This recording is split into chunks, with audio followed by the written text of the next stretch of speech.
Bonjour les amis, donc dans ma dernière vidéo, je vous avais fait une vidéo pour vous apprendre à reconnaître quel est votre type de peau, parce que par exemple une peau grasse ne va pas avoir les mêmes besoins au niveau des soins qu'une peau sèche et inversement. Et aujourd'hui je vous fais cette vidéo qui va être consacrée spécialement pour les peaux grasses, donc je vais vous donner des conseils, des exemples de gestes à adopter et des exemples de routines pour que ça puisse vous aider à comprendre et peut-être vous aider aussi à faire vous-même votre propre routine. Alors pour commencer déjà, ne vous inquiétez pas si vous avez une peau grasse en pensant que c'est quelque chose de mal, en pensant qu'il n'y a rien à faire et que c'est un inconvénient. D'ailleurs, dites-vous que les peaux grasses, ce sont des peaux qui vont bien vieillir et qui vont être assez bien protégées des agressions de l'extérieur. Alors déjà, pour résumer, les personnes qui vont avoir des peaux grasses vont avoir en général des pores dilatés sur tout le visage. Donc les pores, ce sont des petits trous vraiment minuscules qu'on a à la surface de la peau. Si vous en avez uniquement sur la zone T, c'est-à-dire le front, le nez et le menton, c'est que vous avez sûrement une peau mixte. Les personnes qui ont des peaux grasses, ça va être sur tout le visage. Les peaux grasses vont aussi avoir tendance à briller à cause de l'excès de production de sébum. Et sur le long terme, on peut observer un épaississement de la couche cornée. Et c'est en fait cet épaississement de la peau qui va protéger des agressions.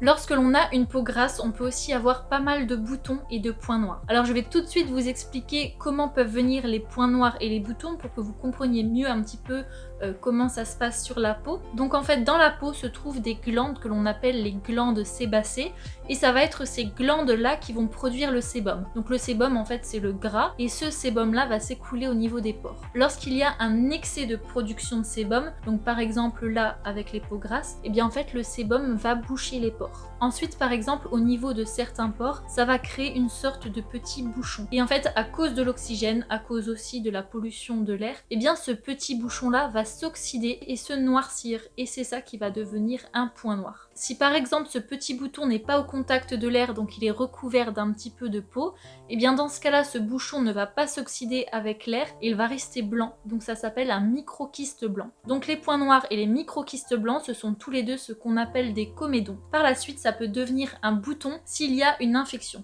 Un comédon peut s'infecter par exemple lorsque on va se toucher le visage. Toute la journée on est amené à toucher plein de trucs à droite à gauche et ensuite sans se laver forcément les mains on va se toucher sans s'en rendre compte et en fait de là on peut emmener des microbes et c'est là que le comédon peut être infecté, donc ça va créer une rougeur, ça va être inflammé.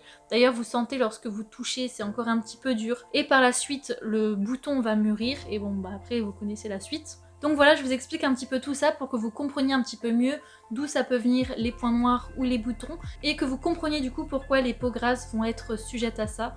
En fait, ça va être simplement à cause de l'excès de sébum. Les peaux mixtes, quant à elles, vont aussi être sujettes à ça, mais plutôt sur la zone T. Donc maintenant, je vais vous donner des conseils pour aider à améliorer l'état de votre peau et pour que vous puissiez la maintenir en bonne santé. Alors déjà, il y a une idée reçue que j'ai entendue souvent et qu'on m'a souvent dit, c'est quand on a la peau grasse, il ne faut pas appliquer d'huile végétale parce que sinon ça va la graisser encore plus. Alors ça c'est complètement une idée reçue parce que bien sûr on va pouvoir appliquer des huiles végétales sur les peaux grasses, mais il faut juste choisir des huiles qui vont être adaptées. Donc pour commencer, vous allez déjà avoir l'huile végétale de jojoba qui est justement réputée pour réguler le pH et l'excès de sébum. Ça va être exactement pareil que pour les cheveux. Vous vous souvenez dans ma vidéo de bain d'huile, je vous avais conseillé justement d'en mettre au niveau du cuir chevelu parce que justement cette huile va aider à réguler l'excès de sébum. Et elle est aussi non comédogène, donc ça c'est aussi important. Ensuite vous avez l'huile de nigel qui est aussi non comédogène et qui en plus aide à faire partir les cicatrices. Donc ça peut être pas mal si vous avez des cicatrices de boutons, d'acné, etc. Vous avez aussi l'huile de noisette qui est super pour réguler le sébum et du coup rééquilibrer les peaux. Donc voilà les huiles que vous allez pouvoir utiliser. Donc maintenant je voudrais encore vous donner un conseil, ça va être sur l'étape du démaquillage. Alors déjà il est très important de se démaquiller tous les soirs si vous voulez avoir une belle peau et en bonne santé. Parce que si le soir vous allez vous coucher le visage plein de maquillage, et bien déjà la peau ne va pas pouvoir se régénérer pendant la nuit et en plus ça peut aussi boucher les pores et du coup favoriser l'apparition de boutons et de points noirs. Donc c'est pour ça que l'étape du démaquillage est vraiment bien importante.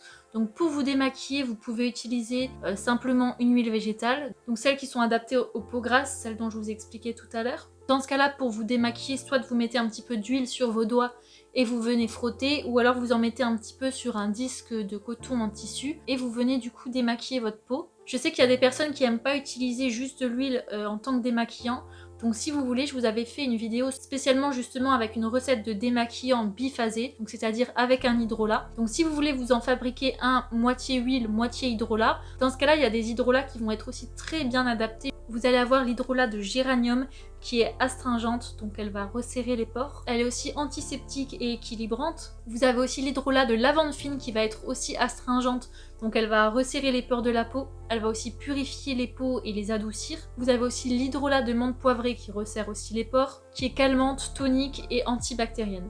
Donc vous voyez que vous pouvez par exemple coupler une huile végétale avec un hydrolat si vous voulez vous fabriquer un démaquillant biphasé. Par exemple, moitié huile d'arachide, moitié huile de jojoba, moitié huile de nigel, avec moitié d'hydrolat de géranium, de lavande fine ou de menthe poivrée. Donc après, vous pouvez vraiment fabriquer votre démaquillant personnalisé ou simplement juste utiliser de l'huile. C'est vraiment comme vous voulez. Donc là, en fait, je vais vous donner un exemple de routine. C'est uniquement un exemple, vous n'êtes pas obligé de le suivre à la lettre, vous pouvez l'adapter, le personnaliser selon ce que vous voulez. Donc une fois qu'on a bien démaquillé la peau, bien décollé tous les résidus de maquillage, maintenant, on va passer au nettoyage de la peau. Donc pour cette étape, on va vraiment choisir un produit doux parce que pour les peaux grasses, il faut y aller vraiment tout en douceur. On a parfois tendance à penser que les peaux grasses, faut les décaper et en fait pas du tout parce que si vous allez les décaper, en fait ça va plutôt exciter les glandes sébacées et du coup elles vont produire encore plus de sébum et du coup ça va pas du tout arranger les choses. Donc là vous pouvez utiliser un savon qui va être adapté pour les peaux grasses. Je vais vous mettre quelques liens d'ailleurs en barre d'infos. Je pense que je vais aussi vous écrire sur mon groupe un article pour vous aider à choisir quel savon vous pouvez utiliser pour les peaux grasses, pour les peaux sèches, pour les peaux mixtes. Donc je vous ferai ça prochainement. Donc ensuite pour le nettoyage, vous mettez un petit peu de savon sur vos doigts et vous venez du coup laver votre visage. Ensuite vous rincez bien à l'eau claire et vous venez sécher votre peau avec une serviette de préférence qui sert juste pour votre visage. Ensuite, une fois que votre peau est bien démaquillée, bien nettoyée, si vous voulez, vous allez pouvoir venir l'hydrater. Donc pour l'hydrater, soit vous venez appliquer par exemple un peu de gel d'aloe vera ou un peu de gel de lin, ou alors vous pouvez aussi utiliser un hydrolat, une eau florale, pour venir l'hydrater. Donc par exemple là, vous pouvez utiliser de l'hydrolat de lavande fine, de géranium ou de menthe poivrée, comme je vous ai expliqué tout à l'heure. Et du coup vous venez vaporiser sur votre visage et du coup vous laissez sécher, vous laissez un petit peu pénétrer et par la suite vous pouvez venir appliquer encore une huile végétale. En fait le fait de venir appliquer une huile végétale après avoir hydraté la peau, ça permet de sceller l'hydratation et d'éviter que la peau se déshydrate parce qu'en plus la nuit c'est la période où la peau se déshydrate le plus rapidement. Donc c'est pour ça que c'est bien de mettre aussi une huile végétale juste après avoir hydraté la peau. Et ensuite voilà pour cette routine du soir. Donc votre peau va être bien démaquillée, nettoyée, hydratée et bien nourrie et du coup vous allez pouvoir aller vous coucher. Ensuite maintenant un petit exemple pour la routine du matin. Donc pour la routine du matin, il n'y a pas besoin de faire énormément de choses. Par exemple, vous pouvez commencer par simplement venir pchiter un petit hydrolat le matin, donc une eau florale. Pas besoin de venir renettoyer votre peau si vous l'avez bien fait la veille. Donc vous pouvez vous vaporiser un hydrolat adapté sur votre peau et vous pouvez retirer l'excédent avec un coton ou vous pouvez aussi simplement rincer votre visage à l'eau claire. Ensuite, une fois que votre peau va être rincée, de là vous pouvez appliquer une crème spécialement pour les peaux grasses. Donc de là vous avez le choix. Soit vous pouvez acheter une crème spécialement pour les peaux grasses bio, soit vous pouvez vous réaliser vous-même maison une crème pour les peaux grasses. Alors moi je connais une recette, par contre je n'ai pas pu la tester parce que je n'ai pas un type de peau grasse, donc je peux pas la tester et vous dire si elle est efficace ou non, mais j'ai plusieurs connaissances, des copines qui l'ont testée pour leur peau grasse et qui m'ont dit elle est efficace, tu peux la proposer sur ta chaîne. Donc moi je vais pas pouvoir vous la filmer là parce que j'ai pas ces ingrédients là pour une peau grasse, mais du coup si vous voulez vous faire cette recette de crème maison pour les peaux grasses, vous pouvez la retrouver en barre d'infos. Ou alors ce que vous pouvez faire aussi pour faire votre crème de jour, au début que j'étais au naturel, je m'achetais sur Aromazone la base de crème neutre et de là vous pouvez ajouter les actifs que vous voulez et du coup vous pouvez la personnaliser selon votre type de peau. Donc si vous voulez faire ça aussi, pareil je vous mets dans la barre d'infos du coup le lien pour une recette de crème à personnaliser spécialement pour les peaux grasses. Donc voilà pour l'exemple de routine du matin. Maintenant ce que vous pouvez vous faire aussi une fois par semaine, ça va être un masque à l'argile. L'argile justement va permettre d'absorber et d'aider à réguler le sébum, donc c'est bien d'en faire juste une fois par semaine, ça suffit. Dans un bol je vais venir mélanger 2 cuillères d'argile verte. Donc si vous n'avez pas d'argile verte, vous pouvez très bien utiliser une autre argile, ça va aussi. D'ailleurs là j'avais plus d'argile verte donc j'ai utilisé de l'argile blanche. Et du coup on va venir mélanger cette argile avec de l'eau ou encore mieux des eaux florales, donc des hydrolats. Et du coup vous pouvez utiliser l'hydrolat de géranium ou de menthe poivrée ou de lavande fine par exemple.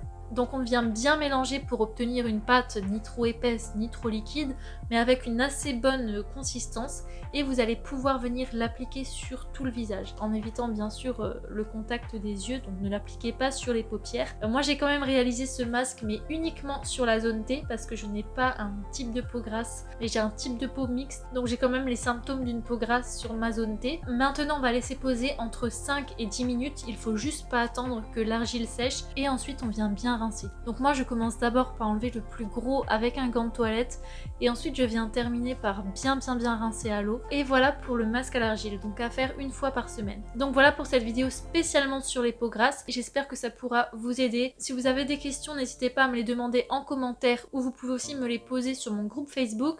Vous pouvez aussi me rejoindre sur mon compte Instagram. J'essaye de vous montrer en story les soins que je suis en train de réaliser, qu'est-ce que je mets dans mes cheveux, etc. Alors n'hésitez pas. Je vous fais de gros bisous et je vous dis à la semaine prochaine. Ciao!